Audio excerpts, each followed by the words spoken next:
Halo pemirsa, berjumpa lagi dengan kami di One News International TV One.com. Berita One News International hari ini bakal membahas Menteri Luar Negeri Ukraina, Andriy Sybiha, menyerukan agar konflik yang terjadi di negaranya dideklarasikan secara terbuka sebagai perang antara Rusia dan Pakta Pertahanan Atlantik Utara atau NATO, menilai bahwa dinamika yang berlangsung saat ini sudah jauh melampaui perang bilateral. Informasi lainnya adalah sejumlah pesawat tempur dari Komando Pertahanan Dirgantara Amerika Utara atau NORAD dilaporkan mengawal keluar pesawat militer Rusia yang terbang dalam jarak 30 mil laut dari daratan Amerika Serikat atau AS.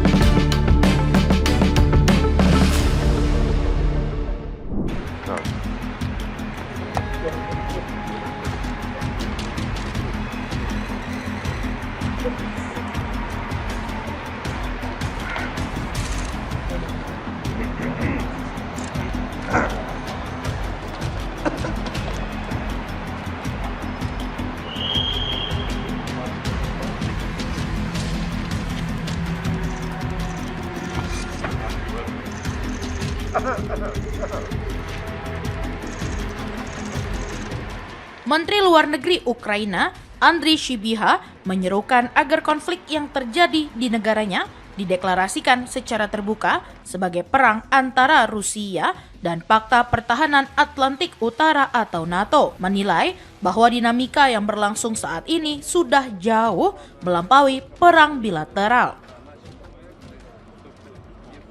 Dalam pidatonya di Forum Keamanan Warsawa, Selasa 30 September 2025, Sybiha menyebut bahwa Rusia sejatinya tengah berperang secara hibrida dengan komunitas transatlantik.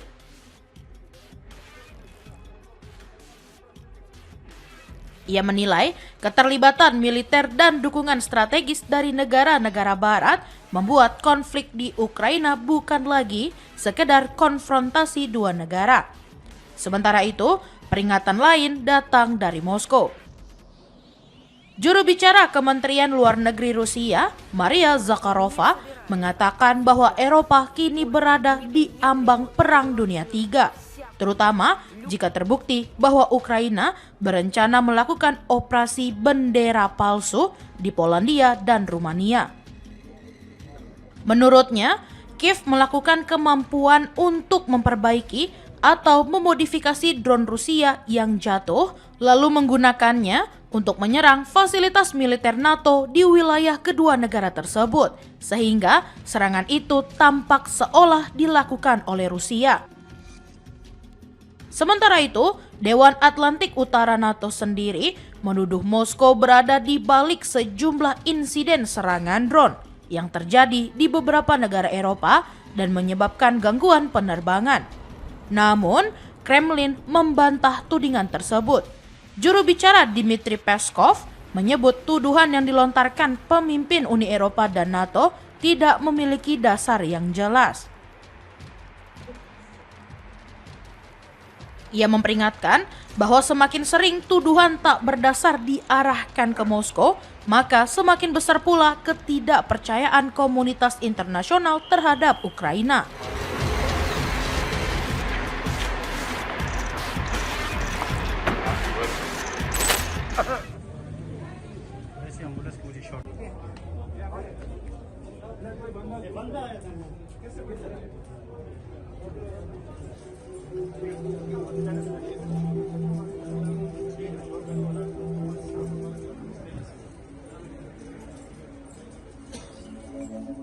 Sebuah bom bunuh diri meledak di luar markas besar pasukan paramiliter di Quetta, Pakistan Barat Daya, menewaskan sedikitnya 10 orang.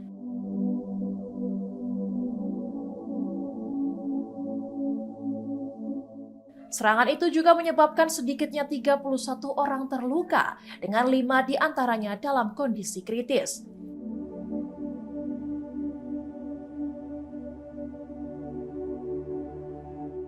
Beberapa anggota pasukan paramiliter termasuk di antara korban tewas, meski jumlah pastinya belum dipastikan.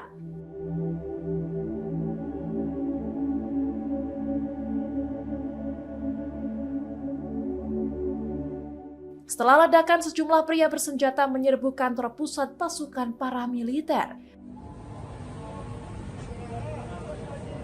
जो अब तक जो death toll है वो हमारे पास 10 लोग जो है वो शहीद हुए हैं, 5 जो है क्रिटिकली इंजर्ड है और 26 इस वक्त जो हमारे पास एडमिटेड है वो ज़ख्मी है और बाकी Baku tembak kemudian terjadi antara para penyerang dan aparat keamanan.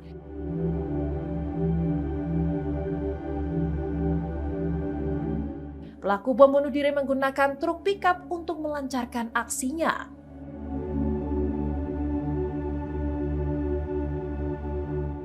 Pasukan keamanan berhasil menewaskan 4 penyerang bersenjata setelah ledakan.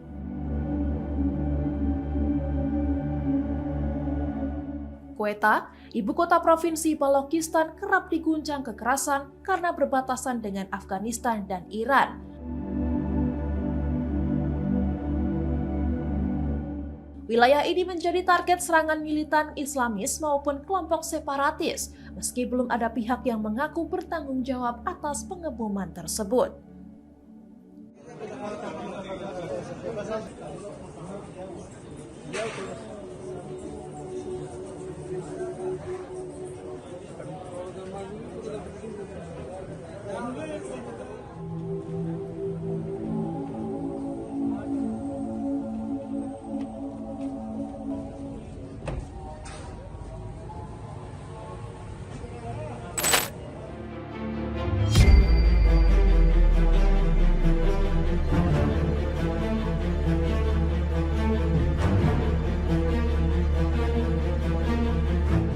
Rusia menyatakan sedang menganalisis kemungkinan Amerika Serikat memasok rudal jelajah Tomahawk ke Ukraina yang dinilai dapat memicu eskalasi tajam.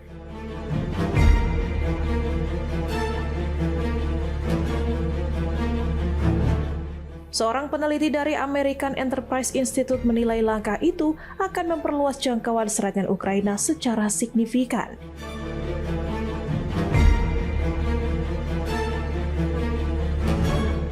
Pernyataan tersebut muncul setelah Wakil Presiden Amerika Serikat J.D. Vance mengatakan Washington tengah mempertimbangkan permintaan Ukraina atas rudal tersebut.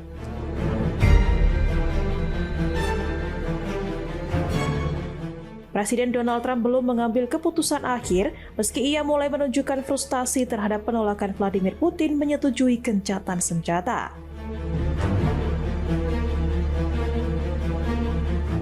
Tomahawk memiliki jangkauan hingga 2.500 km, cukup untuk menjangkau Moskow bila ditembakkan dari Ukraina.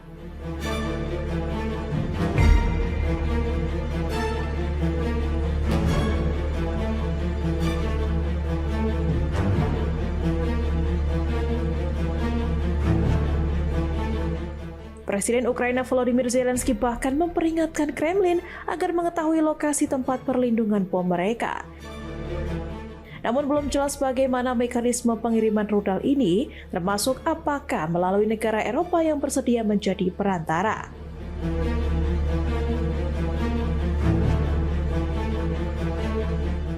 Kremlin menilai keterlibatan langsung Amerika Serikat dalam penyerangan ke wilayah Rusia semakin nyata jika rudal tersebut digunakan.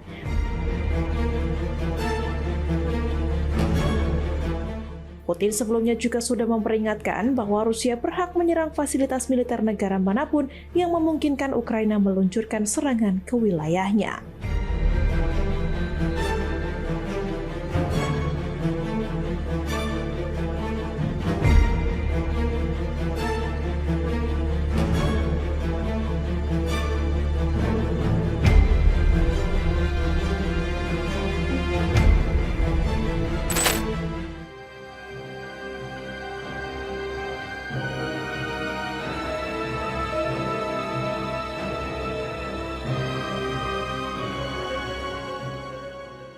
Jerman menegaskan komitmennya untuk melindungi wilayah Baltik serta menanggapi ancaman Rusia dengan cara yang bersatu dan bertanggung jawab.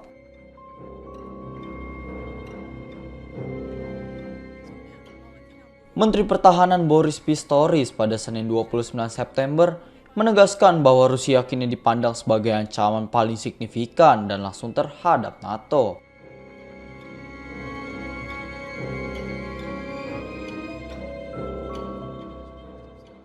Pernyataan itu ia sampaikan bersama Menteri Pertahanan Lituania, Dovile Sakaliene, saat menghadiri pembukaan area dukungan logistik permanen di Rukla, Lituania.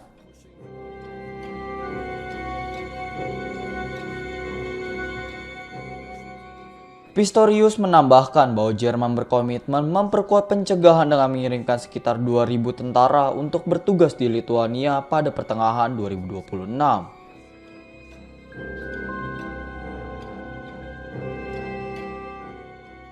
Sakaliene menilai bahwa pelanggaran Rusia terhadap wilayah udara Lituania baru-baru ini menjadi bukti bahwa NATO perlu beralih dari sekedar misi pemolisian udara ke bentuk pertahanan udara yang sesungguhnya.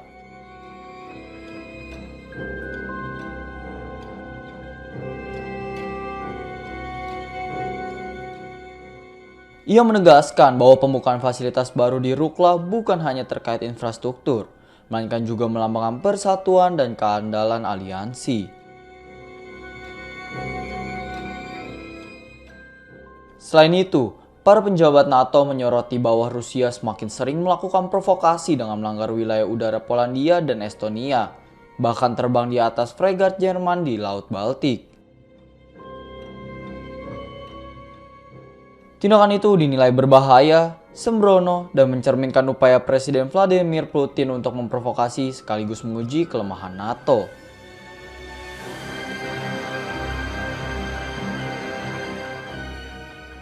Situasi ini mendorong NATO untuk memperkuat sistem penangkalan dan pertahanan sebagai tulang punggung aliansi.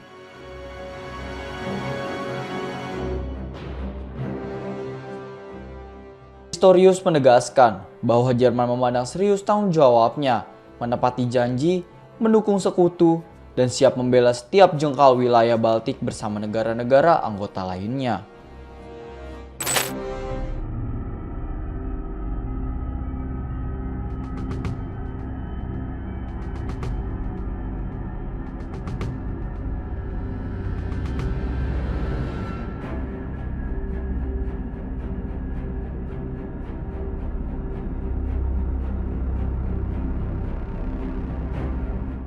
Polisi di ibu kota Madagaskar menembakkan gas air mata pada Senin 29 September untuk membubarkan ratusan warga yang kembali turun ke jalan dalam protes menentang pemadaman air dan listrik.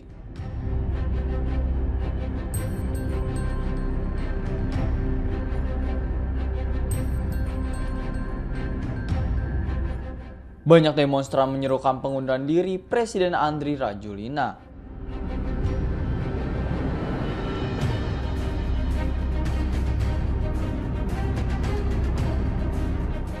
Massa berkumpul di sebuah universitas di Antananarivo, mengibarkan plakat, menyanyikan lagu kebangsaan, dan berusaha berbaris melewati jalan-jalan kota.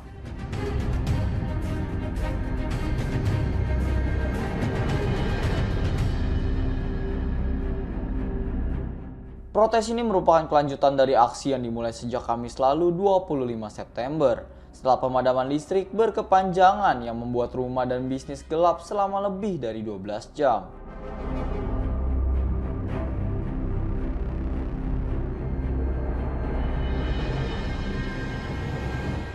Kekerasan yang menyertai demonstrasi menewaskan sedikitnya 22 orang dan melukai lebih dari 100 lainnya.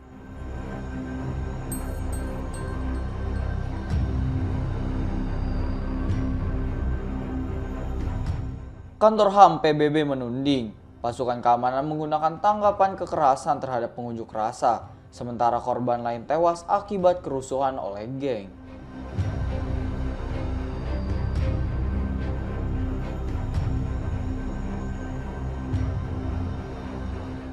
Namun Kementerian Luar Negeri Madagaskar membantah angka korban yang dirilis PBB, menyebutnya berdasarkan rumor atau informasi keliru.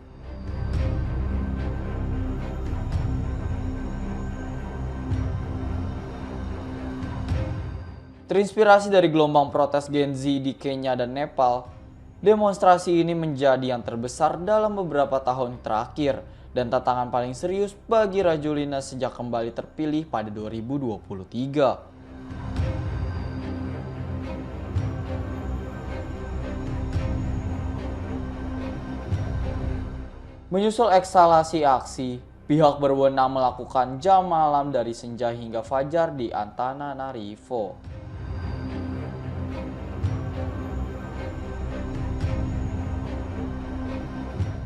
Dalam situasi memanas ini, Presiden Rajoelina pada Senin 29 September mengumumkan pembubaran pemerintahan.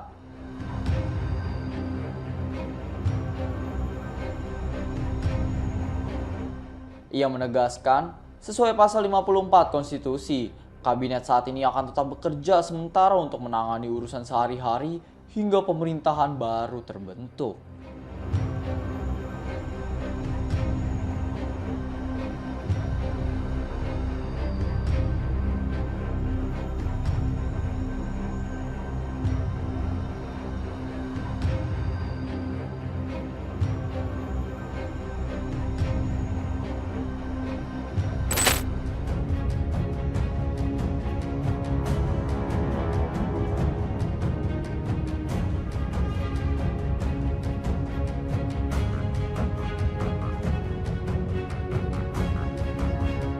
Sejumlah pesawat tempur dari Komando Pertahanan Dirgantara Amerika Utara atau NORAD dilaporkan mengawal keluar pesawat militer Rusia yang terbang dalam jarak 30 mil laut dari daratan Amerika Serikat.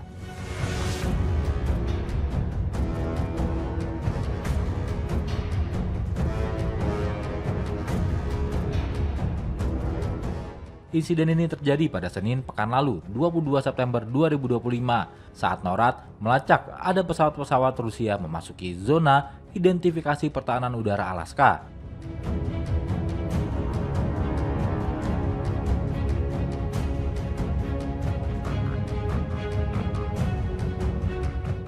NORAD pada pernyataannya 2 hari kemudian, Rabu 24 September, menyatakan mengerahkan jet tempurnya untuk melacak 2 pesawat pengebom strategis bermesin 4 Rusia Tupolev Tu-95 dan 2 pesawat tempur pertahanan udara Sukhoi Su-35 Rusia.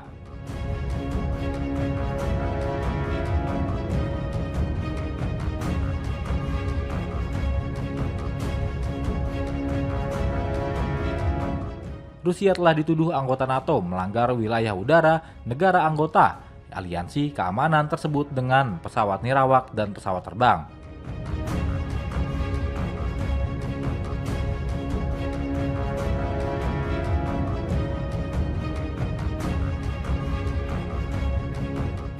Dua negara anggota NATO, Polandia dan Estonia, bahkan telah menggunakan pasal 4 Piagam Aliansi untuk perundingan keamanan.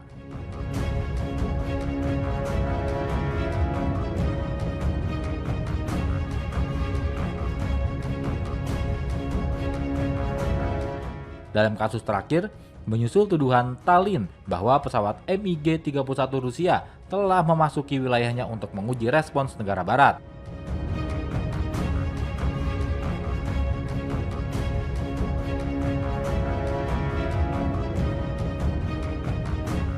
Sebagai informasi, pesawat asing apapun diminta mengidentifikasi diri di Addis, sebuah negara, yang dimulai dari titik akhir wilayah udara kedaulatan sekitar 12 mil dari pantai.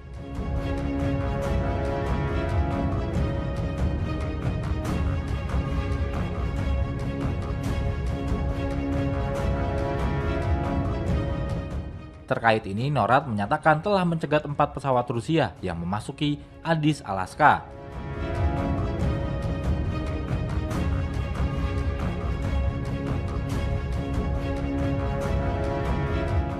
Tetapi tetap berada di wilayah udara internasional pada Rabu pekan lalu.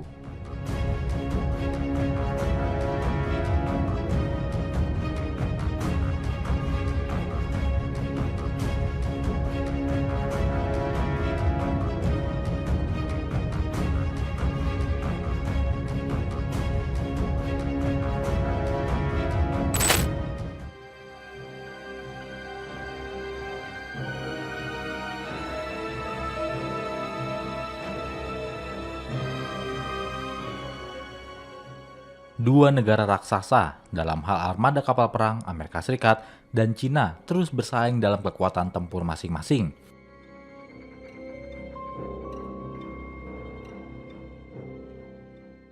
Amerika Serikat terus memodernisasi armada angkatan lautnya dengan memperkenalkan kapal perusak canggih baru untuk menggantikan kapal penjelajah tua.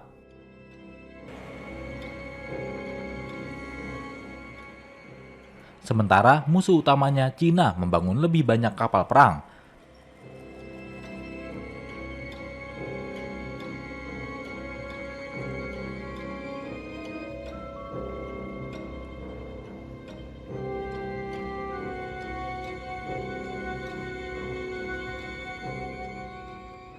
Sebagai catatan, Tiongkok mengoperasikan armada angkatan laut terbesar di dunia berdasarkan jumlah lambung kapal dengan lebih dari 370 kapal.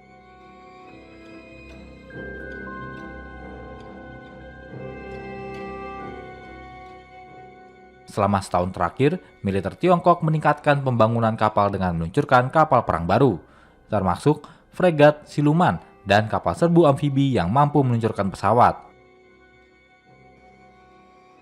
Menghadapi kehadiran Angkatan Laut Cina yang berkembang pesat di Pasifik, militer Amerika Serikat mengandalkan hampir 100 kapal perusak kelas Arleigh-Burke.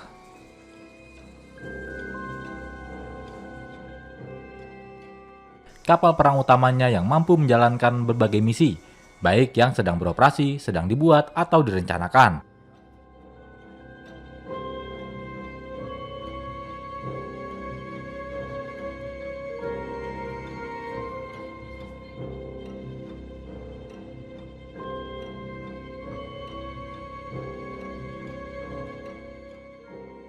Laporan itu menyebut di tengah kebutuhan mendesak Angkatan Laut Amerika Serikat untuk mengerahkan kapal perangnya secara global, mereka akan memensiunkan kapal penjelajah kelas Ticonderoga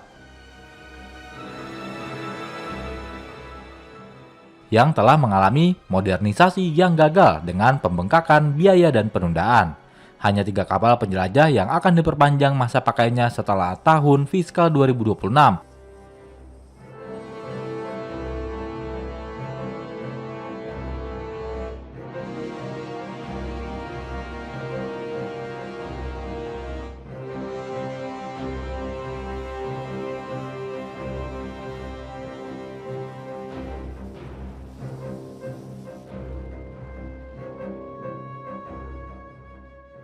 Angkatan Laut Amerika Serikat menerima tambahan armada kapal perusak kelas Arleigh-Burke yang terus berkembang pada Sabtu 26 September 2025. Setelah USS Ted Stevens menyelesaikan uji coba laut dan USS Louis H. Wilson Jr. diberi nama menurut para pembuatnya.